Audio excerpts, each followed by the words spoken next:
दोस्तों, ये एक रियल स्टोरी है। इंग्लैंड के कैपिटल लंदन में दो सौतेली बहनें रहती थीं। इन दोनों बहनों का आपस में बहुत प्यार था। बड़ी बहन का नाम बीबा हेनरी था, जबकि छोटी बहन का नाम निकोल स्मॉलमैन था। बीबा 46 इयर्स की थी और निकोल 26 इयर्स की थी। ये दोनों बहनें ज़्यादातर वक्त एक दूसरे के साथ ही गुजारा करती थीं। दोस्तों, 6 जून 2020 को बीबा हेनरी की बर्थडे थी। इस दिन लंदन में हल्की सी ठंड थी और धूप भी निकली हुई थी। निकोल बीबा का बर्थडे स्पेशल मनाने का प्लान बना रही थी। बीबा, क्यों ना इस बार हम तुम्हारी बर्थडे अपने सब दोस्तों को बुलाकर सेलिब्रेट करें। कोरोना की वजह से कितने अरसे से हमारी मुलाकात नहीं हुई, तो सब मिलकर बहुत एंजॉय करेंगी। बताओ कैसा लगा मेरा आइडिया? हाँ ठीक है निकोल, तुम सही कह रही हो।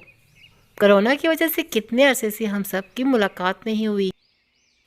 मैं सबको फ्राइंड कंट्री पार्क बुला लेती हूँ, वहीं पे हम तुम्हारा बर्थडे सेलिब्रेट करेंगे। निकोल तुरंत ही अपने मोबाइल से अपने तमाम दोस्तों को कॉल करती है और उनको फ्राइंड कंट्री पार्क बुलाती है, जहाँ पे वो लोग बीबा का बर्थडे सेलिब्रेट करते हैं। बहुत मज़ा आएगा, बहुत एंजॉय करेंगे, तमाम दोस्तों के साथ बहुत फन करेंगे।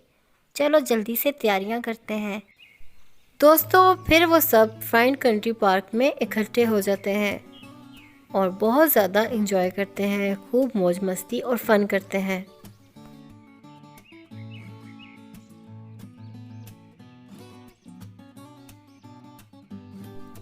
यार सच में आज तो बहुत ज़्यादा एंजॉय किया, बहुत मज़ा आया।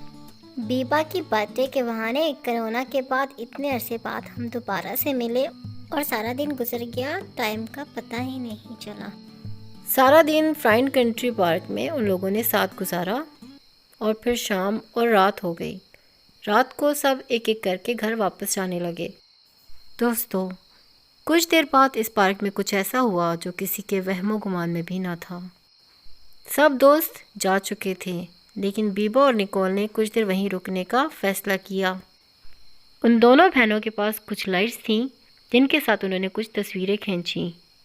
दोस्तों, ये वो तस्वीरें हैं जो 6 जून 2020 को उन्होंने साथ में आखिरी बार इकट्ठे खींची थी। बहुत रात हो चुकी थी। बीबा और निकोल घर वापस नहीं आई। उनकी माँ बहुत ज़्यादा परेशान थी। उनकी माँ ने उनको कॉल की, पर वो दोनों अपना मोबाइल इस्तेमाल नहीं कर रही थी। इतनी देर हो गई है, अभी तक पता नहीं चला किधर गई ये लड़कियाँ। मैं इनके दोस्तों को कॉल करके पूछती हूँ, हो सकता है वो अपने दोस्तों के ही साथ हों। मैं वैसे ही परेशान हो रही हूँ, चलो कॉल करके देखती हूँ। फिर बीबा और निकोल की माँ सारे दोस्तों को कॉल करके उनसे पूछती है, पर सारे दोस्त बताते हैं कि वो फ्राइंड कंट्री पार्क से बहुत पहले वापस आ चुके थे और बीबा और निकोल का उनको पता नहीं, क्योंकि वो वहीं पे रुक गई थीं। सब दोस्त अपने अपने घर जा चुके थे, लेकिन बीबा और निकोल घर वापस नहीं आई थी। ये जानकर माँ की चिंता और भी ज़्यादा बढ़ जाती है। अच्छा बेटा, तो फिर जैसे ही उनके साथ अगर तुम लोगों का कोई राब्ता हो तो मुझे लाजमी बता देना। हद करती हैं ये लड़कियां भी। इतनी देर हो गई है और अभी तक ये लोग वापस नहीं आई। सब अपने अपने घर जा चुके हैं। पता नहीं बूढ़ी माँ को कितना तंग करेंगी। मुझे पुलिस को कॉल करनी चाहिए। Hello police. जी हेलो, कहिए मैं आपकी क्या सेवा कर सकता हूँ। फिर निकोल और बीबा की माँ पुलिस को सारी बात बता देती है। जी तो जल्दी से कुछ कीजिए, मैं बहुत ज़्यादा परेशान हूँ। प्लीज़ आप फ्राइंड कंट्री पार्क जाएं और वहाँ पता करें कि मेरी बेटियाँ किस हाल में हैं। पुलिस तुरंत ही निकोल और बीबा को ढूंढना शुरू कर देती है और वो फ्राइंड कंट्री पार्क पहुँच जाते हैं। निकोल और बीबा को ढूंढते ढूंढते 2 दिन गुजर जाते हैं, पर उन दोनों का कोई पता नहीं चलता। उनकी माँ भी बहुत परेशान होती है। ऑफिसर, आप लोग क्या कर रहे हैं? 2 दिन गुजर गए हैं, मेरी बेटियों को कोई पता नहीं चल रहा। पता नहीं वो जिंदा भी है या। मुझे बताएं मेरी बेटियां कहाँ हैं? देखें, थोड़ा सा धीरज रखें। हमारी पूरी टीम उनको सर्च कर रही है। बहुत जल्द हम उनको ढूंढ निकालेंगे। आप चिंता ना करें, बहुत जल्द वो आपके पास होंगी। प्लीज़ ऑफिसर, कुछ कीजिए और मेरी बेटियों को ढूंढ निकालिए। 2 दिनों के बाद पुलिस को इसी पार्क से वो तकिया भी मिल गया जो ये बहनें बर्थडे के लिए लेकर गई थी। यहाँ से इनको इन बहनों का बैग भी मिल गया। इस पार्क को मज़ीद सर्च करने पर पुलिस को यहाँ से एक खून आलूद चाकू भी मिला और बहुत जल्द उनको पार्क की झाड़ियों के अंदर इन दोनों बहनों की लाशें भी मिल गईं। किसी ने इनको कत्ल करके यहाँ रखा हुआ था।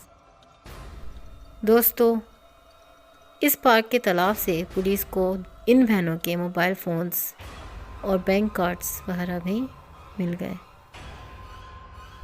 पुलिस ने इस पार्क को इन्वेस्टिगेशन के लिए बंद कर दिया। इंग्लैंड में इस वाक़ये ने लोगों को बहुत खौफज़दा कर दिया था। दोस्तों, पुलिस इस केस पे बहुत तेज़ी से काम कर रही थी। पुलिस को एक बहुत बड़ा सुराग उसी चाकू से मिला जिससे इन बहनों का कत्ल किया गया था। दरअसल इस चाकू पर ना सिर्फ इन बहनों का खून मौजूद था बल्कि कातिल का खून भी लगा हुआ था।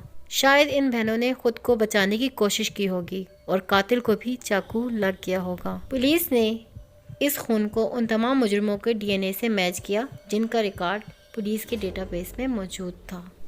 यहाँ से पुलिस का शक एक लड़के पे गया। इसका नाम दानियाल हुसैन था। पुलिस ने इस लड़के के पिछले कुछ दिनों की मूवमेंट को चेक किया। दोस्तों, 3 जून 2020 को यानी कत्ल से 3 दिन पहले ये लड़का एक सुपरमार्केट में चाकू खरीदता हुआ नज़र आया। सुपरमार्केट के सीसीटीवी कैमरा में सारी वीडियो रिकॉर्ड हो गई। ये लड़का इस पार्क से सिर्फ 1 मील दूर रहता था जहां इन बहनों का कत्ल हुआ था। पुलिस उसी रात उस लड़के को गिरफ्तार करने उस लड़के के घर पहुंच चुकी थी। पुलिस ने इससे पूछा कि तुम्हारी उंगलियों पे ये ज़ख्म क्यों मौजूद है। उस लड़के के पास कोई जवाब नहीं था।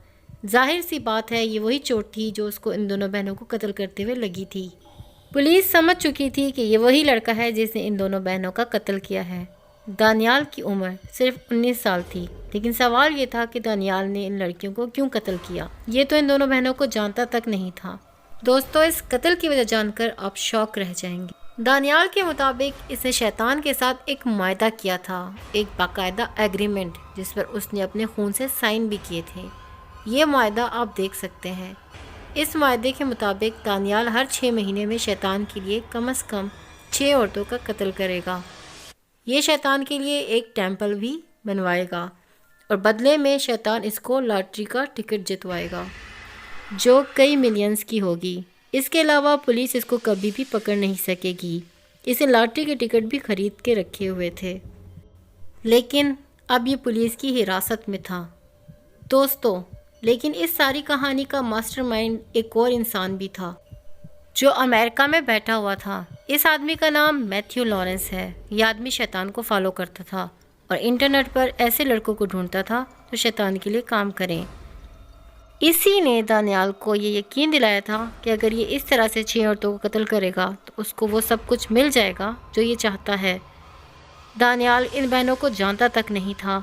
इससे रात में इनको इस पार्क में देखा, उनको बड़ी बेरहमी से कत्ल कर दिया। ये लड़का पहले भी एक दफ़ा किसी छोटे जुर्म में पकड़ा जा चुका था और तभी इसका रिकॉर्ड पुलिस की डेटाबेस में मौजूद था। दानियाल को अदालत ने 35 साल के लिए जेल भेज दिया है।